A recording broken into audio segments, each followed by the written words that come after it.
Hello, I'm Isabella Duarte, and I'm an animation student at Woodbury University. I grew up not really having a realistic goal of what I wanted to do in the future. I realized I didn't really have a set idea of what I wanted to be, but I knew what I loved. I knew I loved drawing my characters. I knew I liked writing stories about them. So I heard about Woodbury University on the radio. My mom and I heard about it and we were like, oh cool, animation school. That sounds really fun. And so I was like, you know what? I'm gonna do that. I'm gonna create my own stories that I want to tell. And that's how I ended up here. It was just so refreshing. And then I started to get into a bunch of different mediums, and then seeing that the anime kind of art style started to carry over in America. And then I saw shows like Voltron, and I can see that style getting intertwined into American styles. And yeah, I really did enjoy it. I'm shady, you caught me off guard. I had to be used to that. Anyway, I do like the idea of, I would watch shows like Adventure Time, and as a kid, I was just like, wow, this art style is so simple.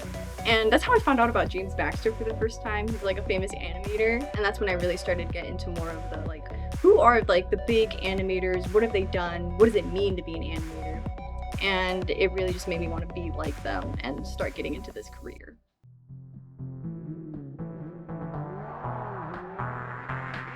My very first year here at Woodbury was really scary because I didn't know how to really draw things properly or color, and all these like, rules that have been set. It was just really overwhelming, and I noticed that I wasn't really doing as well as everyone else was, and I started to think like, am I in the right place? Do I belong here? Did I choose the wrong career? Am I wasting my time here? In my second year, when I came back, I had this 3D class, and I was like, oh no, 3D animation, a new thing to learn, a new thing to be bad at. But then I realized that I really liked it, and I actually, it was something that I felt like I could be good at. Shout out to you, Judy. Judy really helps bring this new love for 3D. We had this final project. It was a PSA for a commercial for the school. And basically the school had to choose one of our commercials to be used for the Food for Thought program. Commercial got chosen, and I was like, ours got chosen? Something that we made, something that I was a part of, got chosen for something. And that was really a moment where I was like, wow, maybe I do belong here. Maybe I can do this. And then even then, there was another project I did, exhibited at SIGGRAPH, which is this whole computer convention place. It just sounded so cool. And I was like, wow, I did something. I'm doing things and they're getting shown around. Maybe I am good enough to be here. And I kept trying, and I tried really hard. And now I'm at this point where my entire film is in 3D, and I love doing what I do. So my senior thesis film is called Sam and Winnie, and it's about this old man named Sam, and he lives alone in a cabin in the woods, and he has this little deer companion named Winnie, and Winnie stops by every day throughout the seasons, summer, winter, spring, and they hang out and they play. It's really, really cute.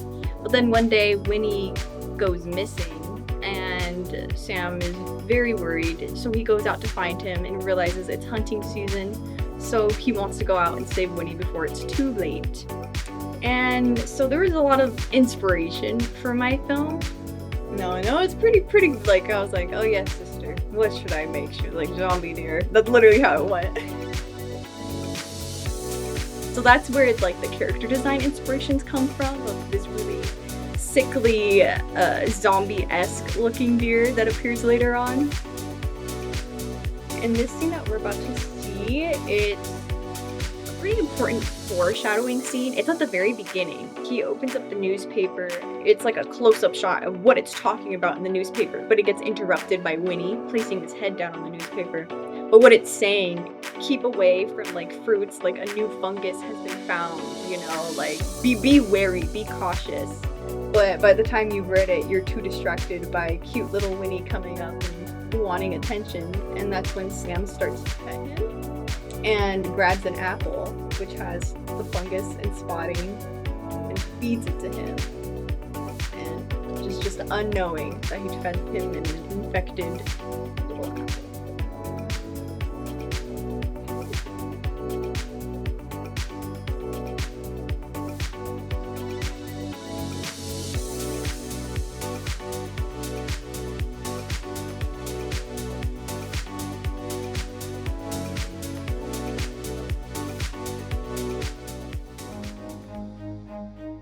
So I had a lot of great influences and support systems while I was here. A huge one is Judy, our 3D professor. Honestly, so many of the professors here have been so understanding and helpful. So coming to Woodbury was actually a great experience in a lot of ways. One of the biggest things is that it brought me out of my shell more. I am more expressive and I talk to people more.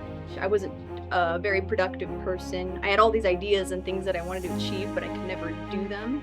Coming out here, just something about being in a small environment with so many people that I've grown really close to. It just really motivated me to push myself harder and as hard as they're working. The people here really carried this experience. They're so fun to be around. I got to hang out with them and go to events like Atmosphere this year. Go to In-N-Out, go to Cane's. Every week my friends and I go and we get Cane's or In-N-Out. It's the best part. I got a lot of frenemies.